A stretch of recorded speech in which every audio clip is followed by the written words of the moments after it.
Hello, and welcome to the AK podcast, where we are going to discuss science and nutrition through livestock with some of the best and the brightest people in the business. I'm your host, Chris Radke, in the sales department here at Agri-King, and with me today is the Director of Field Services and a member of the sales management team, Mr. Mike Donaldson. Mike, we just went through Thanksgiving. How was your Thanksgiving? It was very, very nice. Kind of different to have the Detroit Lions, who is my NFC team. Kind of different to have them the good game of the day instead of the Cowboys. But everything turned out well. I had a very nice time. How was your Thanksgiving, Chris? Great. We went up north to my sister and just kind of hung out with them. We don't get to see them very often, so that was wonderful. And of course, overate. So great times for Thanksgiving. Mike, what are we going to talk about today? Well, Chris, today we're joined by Dr. James Coomer from the nutrition department at Agri-King. James is one of our nutritionists, and he has spent a great deal of time learning and working with toxins, their impact on livestock, and what we can do about those problems that were probably being caused by toxins. Welcome, James. How are you doing? Doing well, Mike. And Chris, it's good to be with you today on the podcast, and had an exciting Thanksgiving myself. I went south instead of north, though, Chris. It was a little bit warmer, but still cool.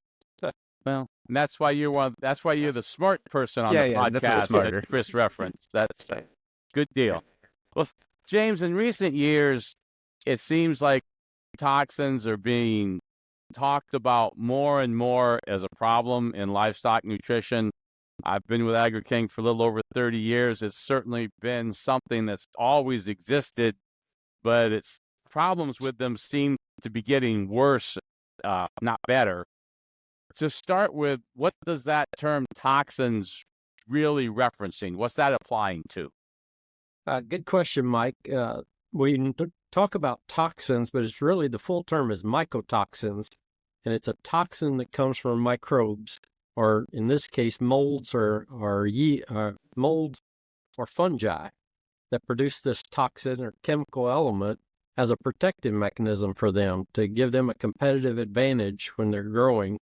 You're right, it does seem to have gotten worse over time, and there are some reasons for that. And I think part of it is our recognition of them and the increased ability to detect them and do something about them.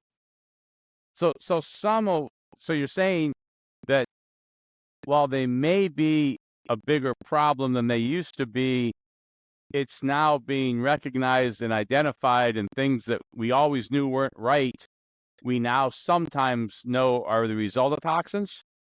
Yes, our ability to test for mycotoxins has improved drastically. Like you, I've been in the industry for a little over 30 years, and the ability to test for and detect them has improved over these 30 years. But in addition, our ability to do something about the effects they're having have improved, so it benefits us to test for them more. And then also, the effects of the mycotoxins become more pronounced as our productivity increases, because as the productivity increases, the cow's body is running on a little finer edge, I guess, kind of like a highly skilled athlete. Olympic athletes are running right on the edge. They're always pushing the edge. Okay. As we push for higher and higher production, we're asking those cows to do more and more. And it puts a little more stress on their body, and the more stress there is, the more mycotoxins or other infectious agents cause problems for the animals. Okay. Well, let me ask you 3 questions all at once, and you can decide how you want to answer them and how to cover it. So sure. The first would be, and you sort of touched on it, but where do toxins come from? What are the growing conditions or the weather conditions that seem to be the cause of higher levels of toxins? And can toxin levels continue to go up once the crop's already in storage? Good question, Mike. And I'm going to start a little bit in reverse order. The storage part, there are some toxins that can be produced during storage. There's certain molds, but for the most part, most of the toxins come in from the field with the crops. The molds grow on the crop while it's in the field and produce the toxins there. Once the crop's in storage, we generally have very little increase in toxins, with the exception of one or two specific toxins that can be increased. In terms of how do we get the toxins on the crops, why do we have them, or what produces the toxins? There's really two things I like to talk to people about. One, you've got to get mold growth to get toxins to begin with. So you need conditions that are good for molds to grow. That means you got to have adequate moisture there, or activating water for the mold to grow. You need temperatures that are appropriate for the molds, and some molds grow under warmer temperatures, some under cooler temperatures. So it just depends on the mold, with which one's specific. And you, of course, have to have oxygen present. But just because the mold grows doesn't mean we're going to have toxins present. In order for toxins to be produced, you need to have mold growth, but then you need to have a stressor for the molds so that they think they're under stress, and then they produce the toxins as a protective mechanism for their self. So if you just have lots of mold growth, doesn't mean you're going to have toxins. You need to stress the mold in order to get the toxins as well. I didn't realize that was a reaction, that the molds were responding to something to drive the toxins up. I thought molds and toxins were sort of synonymous. I didn't realize that. That's what a lot of people think. A good example is I had one of our field people called me one day. He's like, I've got a sample sent on. We need to get tests for toxins. He said, I know it's going to be terrible. This was corn. They took the sample in like January, February. The corn had been in the field and they were just harvesting it. And he sent me a picture of it. And this year corn was just black. It had mold all over it. It's just nasty. And I warned him. I said, just because it's black with mold doesn't mean we're going to have toxins. And sure enough, we sent it in, had almost no toxins in it. Because the molds had just grown and grown and grown. They were never stressed. So that doesn't mean it's good feed to feed the cows. Well, sure. But it just meant we didn't have toxins in it. Yeah. Well, suppose that maybe suppose on my farm, I haven't really dealt with toxins. I'm currently not doing anything for toxins. What are some of the things I might see in my animals? What are some symptoms that an animal's being adversely affected by toxins? Good question. Really, I'll break it down. There's one specific toxin, mycotoxin, called zearalenone. And zearalenone, the chemical composition of it looks very similar to estrogen. So the effects it has on the animal are very much related to reproductive type things. If you're having reproductive issues in your herd, there's a good chance we've got some zearalenone in your feed, and it has that specific effect. Most of the other toxins are more generalized effects, and they affect the digestive tract and the immune system. So anything that would be related to, you'll see with all the toxins, you have reduced response to vaccines. The animal doesn't respond as well to vaccines. They're more susceptible to secondary infections of any kind, really, because the toxin is just creating a more stressful environment for the animal, which puts their immune system under more stress, makes them more susceptible to infection by anything else. Oftentimes we'll see animals off feed, not eating as well. Production may go up or down. It's not going to go up because of mycotoxins, but you might see production going up and down because of a stronger load of toxins, and then get into a lighter load, and cows responding to that. Okay. So let's continue on my pretend farm. How would you recommend I go about testing to see if I have toxins? You going to send me to each individual ingredient, a TMR? What's your preferred way to test?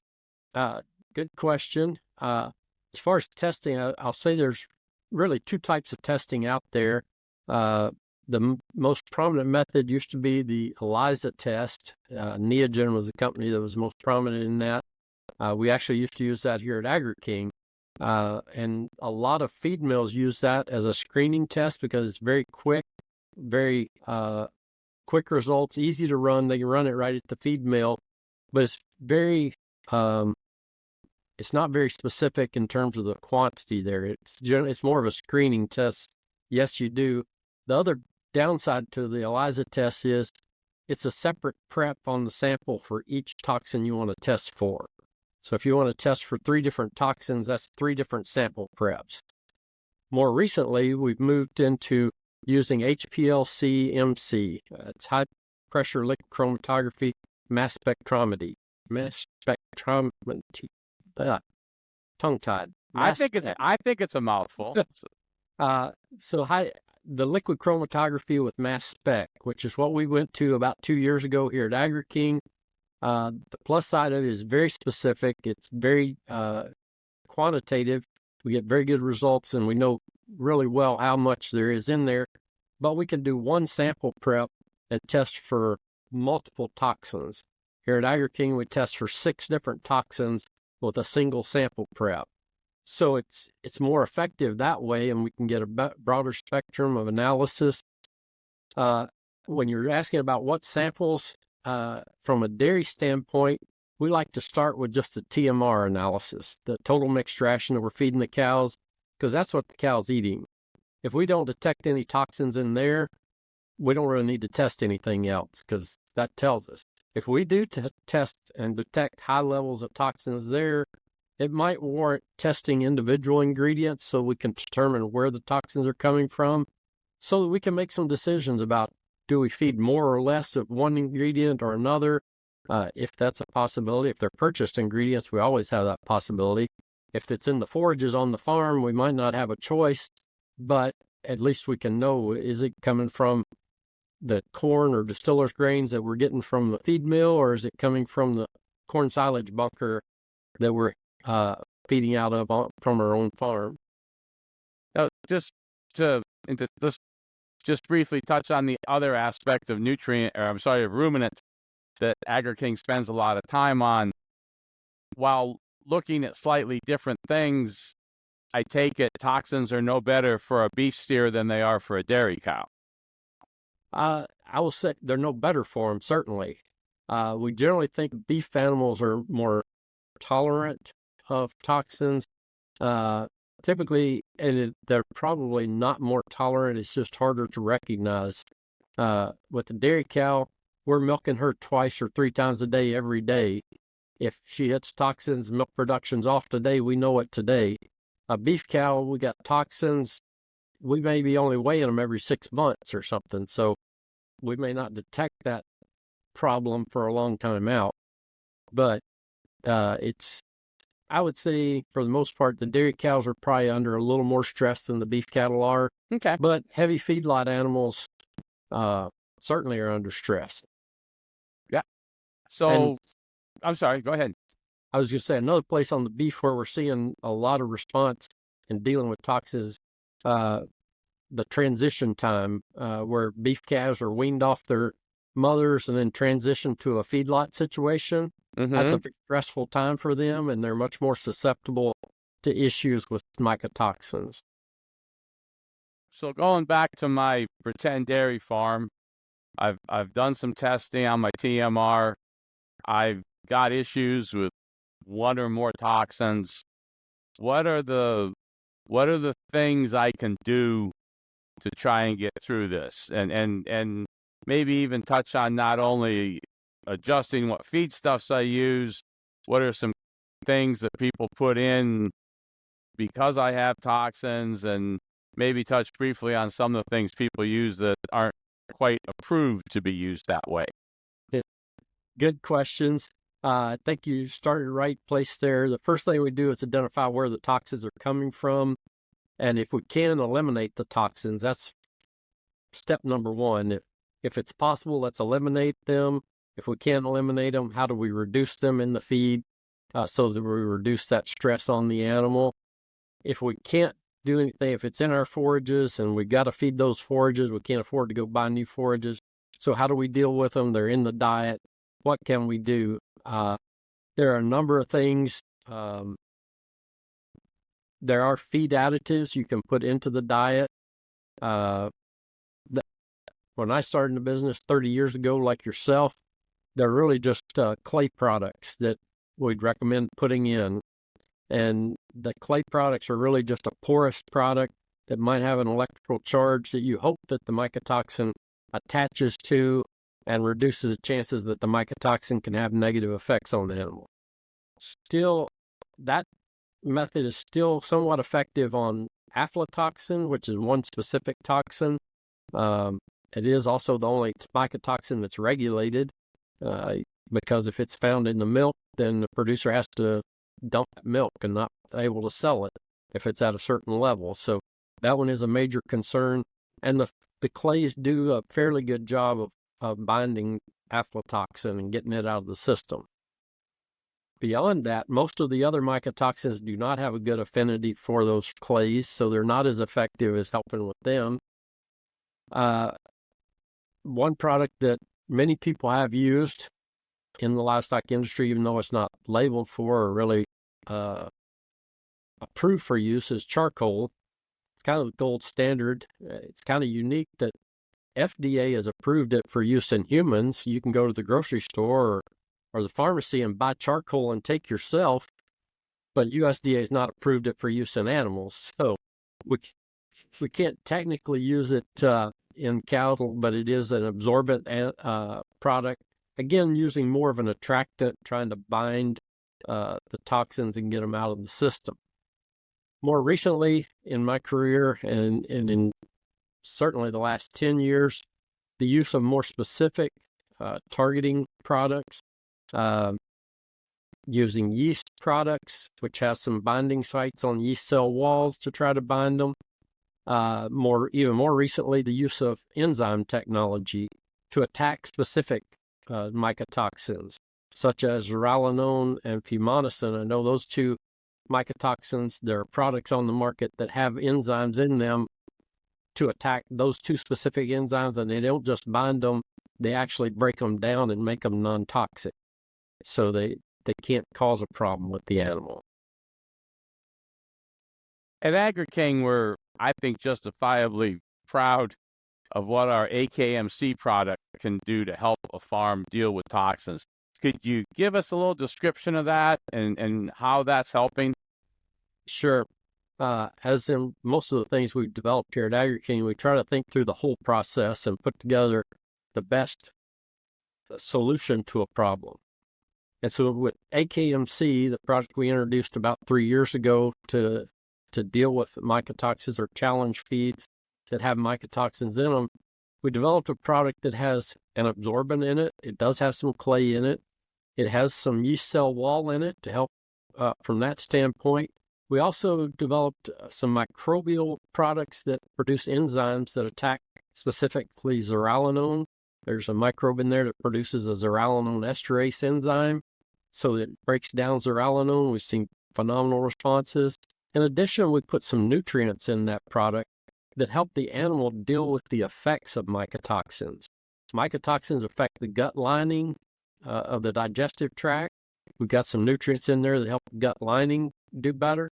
Secondarily, if the mycotoxins make it into the bloodstream of the animal, they go to the liver to be detoxified. And that's a very oxidative process. It can cause damage to the liver. So we've put high-level antioxidants in there to help the liver deal with those oxidative stress, so the animal's better able to deal with the stress of the effects of those mycotoxins, in addition to help getting rid of the mycotoxins themselves. Now, does a farm have to be on a full Agri-King nutrition program to be able to get these benefits from AKMC? No, they don't. Now, I think they'll get greater benefit if they're on both our nutrition program and AKMC, but no, AKMC can be included into any nutritional program and can be used within any species. We've been talking about dairy, but we've had tremendous success in both poultry and swine as well. So we used it in dairy, we used it in beef, swine, poultry, all, and had very good success with it. Wonderful. Well, if you could look over there to the side of your desk that we can't see into that crystal ball I know all nutritionists have, what do you see in the future as far as ongoing issues with toxins? Getting worse, less of a problem? What do you think we're in for? I think toxins are with us for the long haul. I don't think we'll ever get rid of them completely. I think there are opportunities to reduce mycotoxins before they ever get to the animal. One thing we have seen for sure is reduced mycotoxins when you reduce the amount of plant material left on the field after harvesting. The more crop residue you leave out there, the more chance there is for the mold off of that crop infecting the next crop next year, which increases the chances of mycotoxins. So the increased use of no-till farming over the last 25 years has increased that amount of toxins, I think, as well. Another thing, it's not, to my knowledge, has not been looked at yet, but here in the Midwest, I see the crop dusters out every year. They're spraying for molds already, fungicides already. The issue is currently the fungicides they're spraying for are not the funguses that are causing the mycotoxins. They're spraying for funguses that are negatively affecting the production of the crop. Could they somehow down the road develop fungicides that will also help reduce the growth of molds that are going to produce mycotoxins? I think that could be a solution, but that's going to have to be pushed from the livestock industry to convince the crop farmers that that's a value, and the livestock producers are going to want to pay more money for it before the crop farmers will start doing it. Mm-hmm. But I think that's certainly, I don't want to say we'll not have any mycotoxins in the future, because I think they will be there, but also lived through the 70s when they said we were going to run out of oil in 10 years, and they found more oil. They found more ways to get oil out of the ground. So I'm not saying somebody's not going to develop something to help get rid of molds and mycotoxins in the future, but it's not there yet. Any final thoughts on the issue or the topic of toxins, Dr. Coomer? Get out and test for them. I heard last year from a number of nutritionists that they didn't think mycotoxins were a problem, because they said if they were, when I used these products out here that everybody sells that help with them, that they would have seen some results. But I think the problem is they used products that were not successful in helping with the toxins. It wasn't that they didn't have toxins, they just didn't have the right solution. So testing for them, see if you've got them, look for opportunities to help people improve their production with the tools that are available. Perfect. Well, Chris, I think that means we're coming to the end of this episode. What'd you learn today? I learned that molds do not equal toxins. That floors me, I guess. I always thought they're connected. Learning here. James, or Dr. Coomer, could you give a snapshot of how you help Mike's imaginary farm identify toxins? Or then and then could you give a whole how should Agri-King identify or be aware of the toxins that they have? How would you explain what you do, and how can we at Agri-King help them, I guess? Great. What we're doing already is great. We encourage our regional area people who are out there face to face with the producers, go to the farm, particularly if they're seeing issues on the farm that are unexplained. Encourage them to pull samples, send them into the lab. Let's test for them. Once we test for them, we get results. Then we can formulate a solution for their problem, whether they've got high toxins in one part of their feeding program or another. We may be working with them to reduce feeding one feedstuff or another, or maybe we come up with the right solution of the AKMC or a clay product to put in there. And some of these products can be used together to make the best solution for a particular farm. Great. Thank you, Dr. Coomer, and thank you, Mike. Thank you so much for listening to AK Podcasts, and hit us up on any of our socials at Agri-King.